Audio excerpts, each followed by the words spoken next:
안녕하세요. 이은정 산부인과 이은정입니다. 오늘은 폐경 그리고 갱년기에 대해서 몇 가지 이야기를 하겠습니다. 일단 환자분들이 생리가 왔다 갔다 하고 한 49세, 50세 이때쯤 되면 이제 병원을 많이 방문하세요. 화끈거려요, 땀이 나요, 막 우울해요, 기분이 왔다 갔다 해요, 팔다리가 쑤셔요, 이런 여러 가지 증상으로 병원을 많이 방문을 하시거든요. 저희가 보통 폐경이라면 생리가 끝났다라는 뜻이에요. 그러니까 폐경이라고 말하는 건 정확한 정의는 1년 이상 계속 생리를 안 한다. 그러면 폐경이면 누구나 갱년기 증상이 있는가? 그렇진 않아요. 그러니까 갱년기 증상이 있는 사람도 있고 없는 사람도 있고 또 아직 생리를 하고 있는데 완전히 생리가 끝나지도 않았는데 이런 증상이 생길 수 있어요. 그러니까 굉장히 케이스 바이 케이스 다양하거든요. 이런 경우는 결과적으로 내가 뭐 폐경이건 아니건 어쨌거나 증상이 있으면 치료를 하는 게 원칙입니다. 왜냐하면 이 증상은 굉장히 참기가 힘들거든요. 저는 작년에 폐경이 됐었는데 처음에 폐경이 됐을 때 잘 몰랐어요. 환자분들이 가끔 저한테 와서 소뚜껑이 열리는 듯이 뭐가 이렇게 열이 확 올라와요, 이렇게 얘기하시는데요. 제가 이제 그게 뭔지 알겠더라고요. 뭔가 열이 확 올랐다가 떨어지고 밤에 자는데 이유 없이 자꾸 식은땀이 나고 뭐 더웠다 추웠다 할 수 있는데 저는 제일 견디기 힘들었던 게 뭐냐면 아침에 일어나면 몸이 너무 쑤시고 아팠어요. 애들 보고 야, 아침에 일어나서 이렇게 개운하지 않을 수가 있나, 몸이 아프고 이러면 되게 우울해지거든요. 피곤하고 그리고 잠을 자꾸 깨고 화장실도 자주 가게 되고, 그러니까 아침에 일어나면 개운하지도 않아요. 이런 모든 게 이제 복합적으로 점점 증상이 심해지고 이게 굉장히 고통스럽더라고요. 그리고 가면 갈수록 이거 내가 이걸 버텨낼 수 있을까, 이런 생각이 많이 들었어요. 그러니까 이런 것들을 이제 여러 가지 다양하게 겪게 되는 걸 보통 갱년기라고 보시면 됩니다.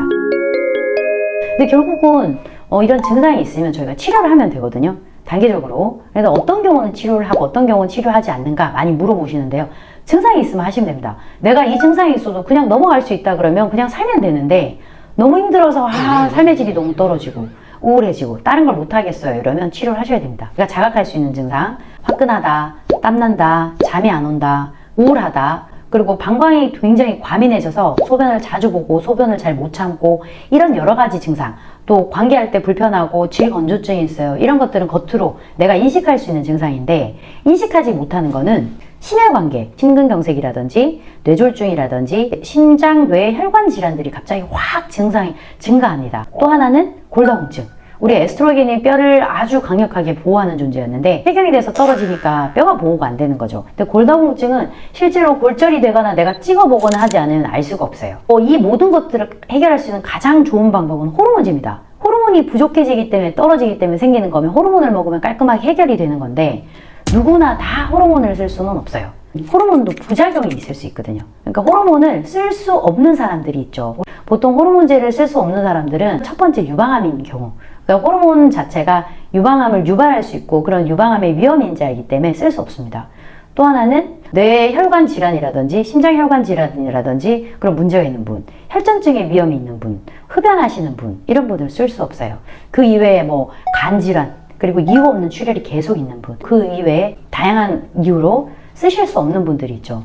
그런 경우는 이 괴로운 증상을 온전히 다 버티고 있어야 되나요? 꼭 그렇지는 않습니다. 증상 중에서도 얼굴이 화끈해지고 땀이 나고 열이 올랐다 내렸다 하고 이런 증상들은 생약 성분 중에 클리마토프란 같은 약으로 해결할 수 있습니다.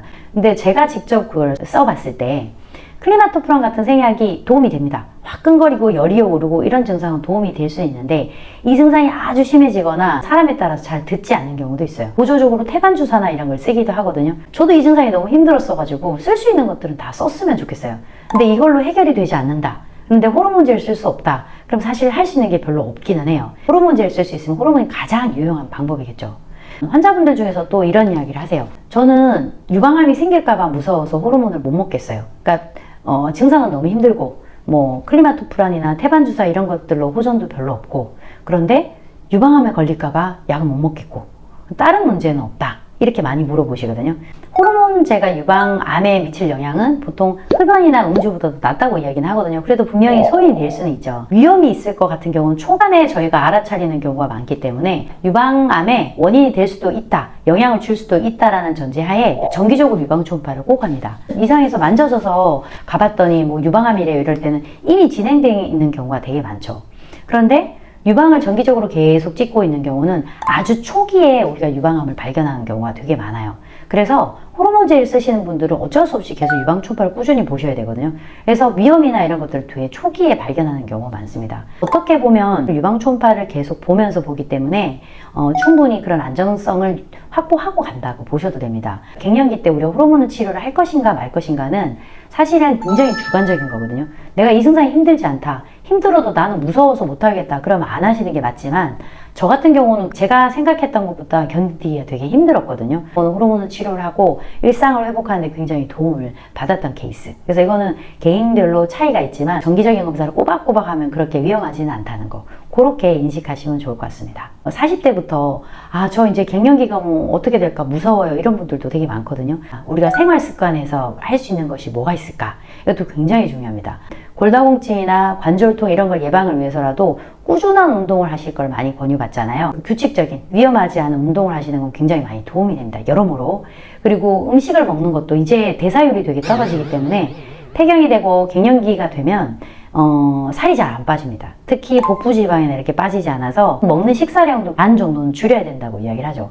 식사량도 줄이고 규칙적으로 운동도 하고 이런 것들을 같이 병행해 주셔야 됩니다. 저는 개인적으로 호르몬제 치료하면서 완벽하게 제가 이전으로 되돌려 놓는 건 아니더라고요. 결과적으로 저는 안 아프려고 운동을 하기 시작했거든요.